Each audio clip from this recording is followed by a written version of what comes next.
kjo qasje e LDK-s, juve si guxo, si ju bën karshi mendimit e një koalicioni të ardhshëm midis vetëvendosjes, guxo alternativa dhe LDK-s? S'ka mendova i këtë? Kështu, Jo, nuk. Qiko, mendoj që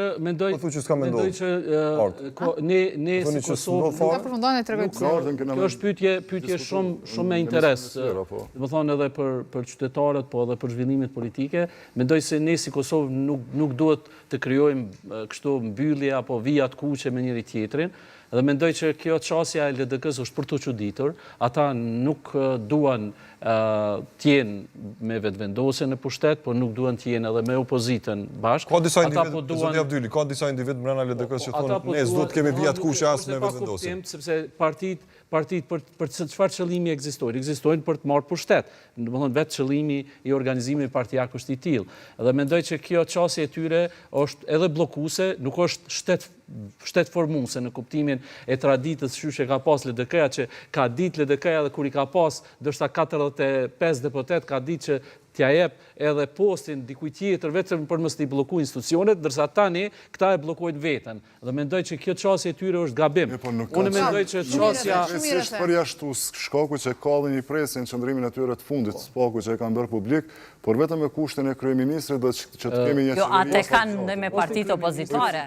Po i citoj, e ka thonë në rastin kur neve na jepet posti kryeministrit dhe po kërkojnë garancë që nuk do të jetë një qeveri e cila thënë kushtimisht do të rëzohet me rastin e prezidentës.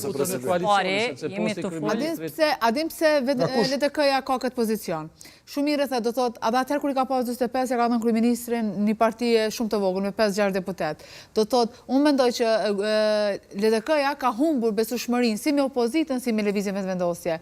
Koalicionet e mëhershme me këto dy subjekte politike e kanë sjellë LDK në këtë gjendje që është, në këto pika që është, dhe në këto vota që është. Arta, LDK-ja ka trastuar vetëvendosje. M'fal, se jemi të diskutuar. M'fal, se jemi të Zoti Abdyli, zoja Statov, se jemi të diskutuar. Smutat e Zanzibarit e erxojshin LDK nga pushteti. Se jemi të diskutuar shumë për LDK-n, LDK-ja nuk ka përfaqësues vetëm këtu, nuk është në rregull. Nuk është në rregull. Ju lutem. Duhet një çështje.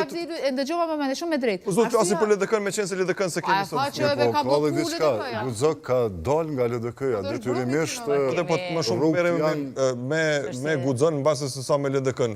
E kur jemi tek guxoja dhe po themi disa pozicione qeveritare që ka pasur qeverinë e kaluar, Ministria e Punëve të Jashtme, na erdhi një njohje pas 5 vitesh nga Kenya, ishte si rezultati punës ish Ministrit të Jashtëm Zotit Bexhet Pacolli.